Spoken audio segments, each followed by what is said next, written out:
إلى قلبي يحن موتني لو ايش فيها؟ السلام عليكم. اليوم بنشرح لكم شرح أخيس منه ما استفدت هالمقطع. ادعي لي بس لا تدعي علي، لأن إذا دعيت علي راح أعطيك. طبعا يا جماعة الخير، اليوم بشرح لكم كيف تشهر مابك أقل من أسبوع حبيبي، يعني أقل من 3 أيام حبيبي، أقل من يوم، نفس اليوم حبيبي. أمس لا أمس وين، أنا بقول لك الحين. وإذا ما مشترك زين ابو الدح، انت الحين قاعد تسولف وايد. نبي نعرف شلون نشر مابنا، او نعدل مابنا، او من اي ناحية، فهمتوا؟ لازم يكون مابك وايد حلو، ولازم تتعب عليه بشكل مو طبيعي. مو تجيب لي كوخ وباب واحد داخلين ماينكرافت هنا. ابيك تبني لي بناية، يعني تجيب افكار من كيفك، افكار غريبة.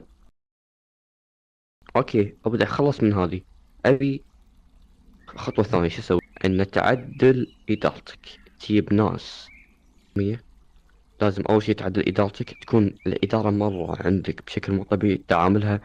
اول نقطة التعامل يكون حلوة فيها. التعامل، آه، المنظر يبون اشياء انت تعطيهم اياها، فلا يبون يعطون، فهمت؟ تونسهم، تسوي لهم فعاليات، جوائز، تعطيهم هدايا فجأة كذي، يعني تونسهم، تخليهم يدخلون ما بوايد. اكثر شي ركز بالفعاليات. النقطة الأخيرة، يا مرحبا، هلا والله. أنا هذا بقول لك أهم شيء بالمقطع كامل، هذه هي. أنا بشرح لك حق الإف كي، يعني يزيد تفاعل بالماب على الأقل، فهمتوا؟ وكأنه سحب. أبو دح شنو يعني تسحب؟ شنو؟ تكفى اشرح لي شنو يعني تسحب. أفا ما تعرف شنو يتسحب؟ يعني مثال، عندي واحد قدامي حلو، حياك ادخل ماب، بس مو تروح عند ماب، يعني مو تسوي نفس هذا المقطع يعني. حياكم الله. يا عبد تسحب. لا يا ادمن، بس ابيهم يخشون ماب. انا اللي عليك تسحب اجانب، مابات عربيه، مابات اجانب. عندنا ماب وتتكلم بالانجليزي يعني، او تقدر تسحبه على طول، يعني تضغط الصوت، تضغط الصوت بين تعال يا ولد الزمه تعال معي. فهذه اهم شيء، ابيك تقعد مليون. والله يا جماعه خير، اذكر في واحد قال لي سالفه، انه في اشخاص كانوا مابا صفر، تو فاتح قعدوا يسحبون 10 ساعات، تخيلوا.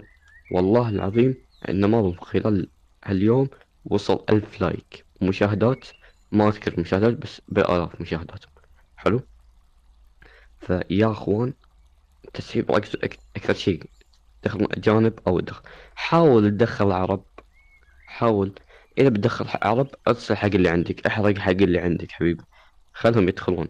أهم شيء الإدارة هم يدزون حق اللي عندهم، يسحبون حق شدات، فهمتوا؟ وبس. وبس كان معكم أوضح. يلا السلام عليكم.